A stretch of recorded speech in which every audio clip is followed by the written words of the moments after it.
HAZCOM-GHS, Hazardous Substances in the Workplace. Introduction. A hazardous substance is a material, chemical, mixture, or irritant which is explosive, flammable, poisonous, corrosive, oxidizing, or otherwise harmful, and can cause injury or illness. Employees have a right to know the identity of and hazards associated with all chemicals that they will be exposed to in the workplace, and need to know the protective measures that are available to avoid injury. GHS stands for Globally Harmonized System of Classification and Labeling of Chemicals. It was developed so that chemical information and awareness would be consistent in all countries where the chemical is used. GHS deals with hazard communication, HAZCOM, which includes the Safety Data Sheet, SDS, and product labels. Exposure. Hazardous substances can cause negative health effects to internal organs when they are absorbed into the blood and circulated throughout the body after exposure. 4 basic ways to be exposed to hazardous substances are: inhalation. Inhalation of vapors, gases, mists, or certain particles can cause irritation, damage, or destruction to respiratory tract tissue. Skin. Contact with hazardous substances can cause irritation, redness, or sometimes destruction of skin tissue. Cuts, abrasions, and rashes on the skin increase the potential for chemical entry on contact. Eyes are particularly sensitive to chemicals, and exposure can have harmful effects. Ingestion. Ingested chemicals can harm the gastrointestinal tract if they are irritating or corrosive. Soluble chemicals, dissolvable in water, that are ingested are absorbed through the lining of the gastrointestinal tract and are then transported by the blood to the internal organs. Injection. Harmful chemical substances can be injected into the body when a person is punctured by a contaminated object. The substance is then circulated through the blood. Identification of hazardous and non-hazardous substances. All substances in the workplace that are used, found, or stored in containers, including pipes, must be labeled and identified. Any unlabeled substance is in violation of our safety policy and must be removed. It is required that containers of hazardous chemicals and substances be labeled in English. If a container is missing a label, do not open it. Report it to a supervisor. The label on hazardous substances must contain the following information: product identifier, ingredient disclosure. A product identifier on the label should match the product identifier used on the SDS. Supplier manufacturer identification, the name, address, and telephone number of the manufacturer or supplier. Precautionary statements, phrases that describe recommended safety measures to minimize or prevent exposure or injury. Hazard statement, assigned to each class and category to describe chemical dangers. Signal words, indicating the level of hazard severity, either danger, more severe, or warning, less severe. Pictograms, symbols that illustrate chemical hazards.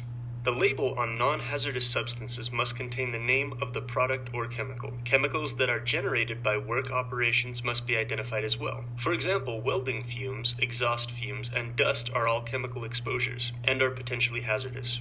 Personal protective equipment. PPE required varies depending on the chemical properties and hazards. It must be maintained and regularly inspected to ensure proper fit and good working condition. Possible PPE includes glasses, goggles, and face shields for protection from splashes, sprays, and mists. Gloves to protect you from chemical hazard when handling them.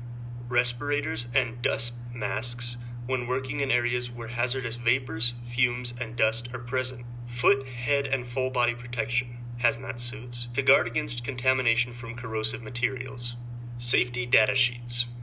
Manufacturers or importers are required to assess the hazards of the substances that they produce or import, and to provide information and warnings on the effects of exposure to the substances on a safety data sheet, or SDS. These safety data sheets must be readily accessible to employees during their work shift. An SDS contains the following information. Section 1, Identification, includes the product identifier, the manufacturer or distributor name, address, and phone number. An emergency phone number, recommended use and restrictions on use. Section 2, Hazard Identification, includes all hazards regarding the chemical and required label elements. Section 3, Composition, Information on Ingredients, includes information on chemical ingredients and any trade secret claims. Section 4, First aid measures, Includes important symptoms and effects, both acute and delayed, and the required treatment. Section 5.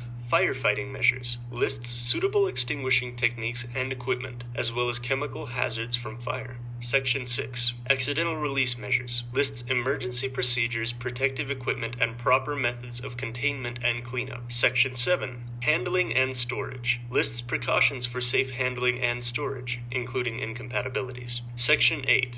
Exposure controls, personal protection. Lists OSHA's permissible exposure limits, PELs, threshold limit values, TLVs, and personal protective equipment, PPE. Section 9. Physical and chemical properties. Lists the chemical characteristics. Section 10. Stability and reactivity. Lists chemical stability and possibility of hazardous reactions. Section 11. Toxicological information. Includes routes of exposure, related symptoms, and effects and numerical measures of toxicity. Section 12. Ecological information. Section 13. Disposal information. Section 14. Transport information. Section 15. Regulatory information. Section 16. Other information. This may include the date of the preparation or the last revision. The purpose of an SDS is to provide detailed information on each hazardous substance that employees may be exposed to in their work environment, in order that precautions may be taken to ensure safety. Failure to follow the guidelines and requirements of an SDS may result in injury or illness. Conclusion. Employees have the right to know the properties and potential safety and health hazards of substances that they may be exposed to on the job. To reduce the risk of illness or injury when working with hazardous substances, remember the following. Practice safe work habits. Read labels carefully and follow warnings and instructions. Review the SDS before starting any job using a hazardous material. Use the correct protective clothing and equipment as directed. Learn emergency procedures regarding accidental exposure.